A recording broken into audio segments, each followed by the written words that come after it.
থরে থরে সাজানো দেশের ১৬৭টি বাগানের ১৭ রকমের চা পাতা, আর সেগুলো নিলামের আগে বিভিন্ন প্রতিষ্ঠানের টি টেস্টাররা আগে থেকেই গুণগত মান যাচাই করছেন, আর কোনগুলোতে বিড করবেন তার প্রস্তুতিও নিচ্ছেন।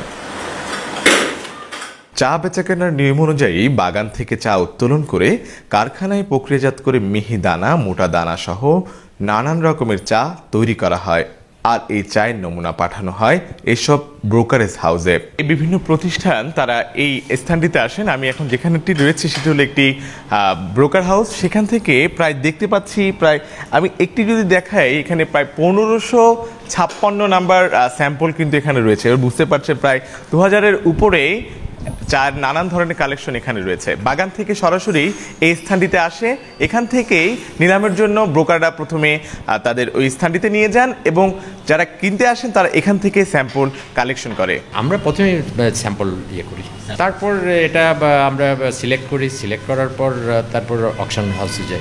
সবচেয়ে লোয়েস্ট থেকে সবচেয়ে বেস্ট সব কয়টাই আমরা পারচেস করি, কারণ আমরা কাস্টমারের জন্য করি, আমরা নিজের জন্য করি না। আমাদের যখন যেরকম ডিমান্ড থাকে ঠিক সেভাবে করি। বাংলাদেশের চা শিল্পের প্রধান নিলামঘর চট্টগ্রামের আগ্রাবাদে চলতি মৌসুমের ২০তম নিলাম বসে সোমবার। নিলামকারী দেশের ৬০টি ব্রোকার হাউসের বিপরীতে ক্ষুদ্র ও বৃহৎ বিভিন্ন কারখানা ও পাইকারি বিক্রেতার প্রায় ৫০-এর অধিক এতে বিড করেন। এই ভবনের দুটি কক্ষে চলছে চায়ের নিলাম, একটি কক্ষে চলছে লিফের নিলাম এবং আমি যেখানটিতে দাঁড়িয়ে রয়েছি সেখানে রয়েছে মিহি জাতীয় যে চা তথা ডাস্ট, সেই চার নিলাম।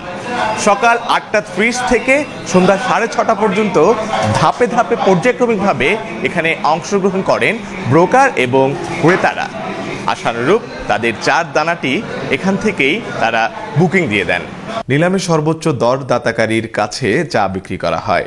এতে ভালো মানের চায়ের চাহিদা থাকলেও পরিমাণে ছিল কম। চায়ের গুণগত মান কমে যাওয়ার ক্ষেত্রে শ্রমিক অনশন অন্যতম কারণ বলছেন চা ব্যবসায়ীরা। চায়ের কোয়ালিটি এখন বর্তমানে ধর্মঘটের কারণে পাতা বড় হয়ে যাওয়ায় চায়ের কোয়ালিটি খুব নিম্নমানের হয়ে গিয়েছে, যার ফলে আমরা চা পাতা এখন আশানুরূপ দামে কিনতে পারতেছি না। চায়ের কোয়ালিটি যদি ভালো হয় তাহলে চা প্রাইস আর একটু ভালো পাবে।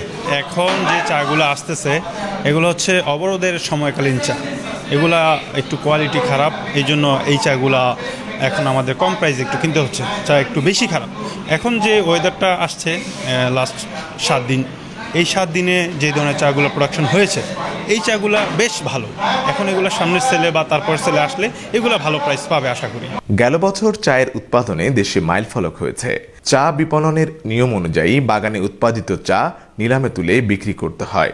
নিলামে কেনার পর কর পরিশোধ করে গুদাম থেকে তা খালাস করে নেন ক্রেতারা। এতে চায়ের সঠিক মূল্য পাচ্ছে কিনা তা তদারকি করতে উপস্থিত থাকেন বাগান প্রতিনিধিরাও। এবছর চায়ের মোট ৪৫টি নিলাম অনুষ্ঠিত হবে। এতে প্রায় ১০০ মিলিয়ন কেজি চা পাতা বিক্রির আশা সংশ্লিষ্টদের। আশিক আরেফিন, বাংলাদেশ লাইভ।